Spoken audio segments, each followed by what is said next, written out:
White black combination use చేసి gown కుట్టడం ఎలా? Hi friends, welcome to HQ fashions. ఈరోజు నేను ఈ వైట్ కలర్ అలాగే ఇంకా బ్లాక్ కలర్ మెయిన్గా యూస్ చేసి, అంటే కేవలం 2 బ్లౌజ్ పీసెస్ యూస్ చేసి ఫ్రాక్ అయితే డిజైన్ చేస్తాను. ఫస్ట్ ఆఫ్ ఆల్ ఈ ఎక్స్ట్రా ఉన్న కలర్ తీసేసి ఈ ప్లెయిన్ వైట్ క్లాత్ మాత్రమే తీసుకున్నాను. అండ్ అదే విధంగా దీన్ని సమోసా ఫోల్డింగ్ లాగా ఇలా ఫోల్డింగ్ చేసి మళ్ళీ దాన్ని ఇలా ట్రయాంగిల్ షేప్ వచ్చేలాగా ఇలా ఫోల్డింగ్ చేశాను. చూడండి, ఇలాగా 2 క్రాస్ ఫోల్డింగ్స్ అయితే వేశాను. అండ్ ఇది ఒకటి సరిపోదు కాబట్టి నాకు కావాల్సిన గౌన్ హైట్ వచ్చేసి 40 ఇంచెస్ గౌన్ హైట్ కావాలి.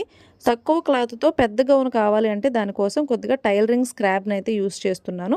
అండ్ అదే విధంగా ఈ వైట్ కలర్ ఈ ఫ్రాక్ని ఒక అంబ్రెల్లా షేప్ లాగా వచ్చేలాగా కటింగ్ చేస్తున్నాను. అంటే రౌండ్ షేప్ వచ్చేలాగా చూసుకొని క్రాస్ డిజైన్లో అయితే కటింగ్ చేస్తున్నాను. సో ఇలా కట్ చేసిన తర్వాత చూడండి, ఇది ఒక గౌన్ షేప్ అయితే వచ్చింది.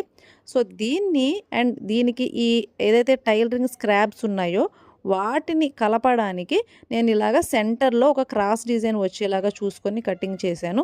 అండ్ దీనికి ఇప్పుడు నేను రెడీ చేస్తున్న ఈ టైలరింగ్ స్క్రాబ్ మొత్తాన్ని కూడా లేయర్స్గా అటాచ్ చేస్తూ వస్తాను. అండ్ దీంతోపాటు ఈ black colour net cloth and అలాగే వైట్ కలర్ యూస్ చేసి బాడీ పార్ట్ అనేది డిజైన్ వచ్చేలాగా చూసుకొని రెడీ చేస్తున్నాను. అండ్ ఇది మొత్తం రెడీ అయిన తర్వాత ఈ విధంగా అయితే ఫ్రాక్ డిజైన్ అయితే వచ్చింది. అండ్ ఇది ఫుల్ వీడియో కావాలి అంటే కనుక సబ్స్క్రైబ్ చేసుకోండి, నోటిఫికేషన్ వస్తుంది నేను వీడియో పెట్టిన వెంటనే. అండ్ ఈ గౌన్ ఎలా ఉందో మీరు కామెంట్స్లో తెలియచేయండి. Thank you for watching my video. Bye friends.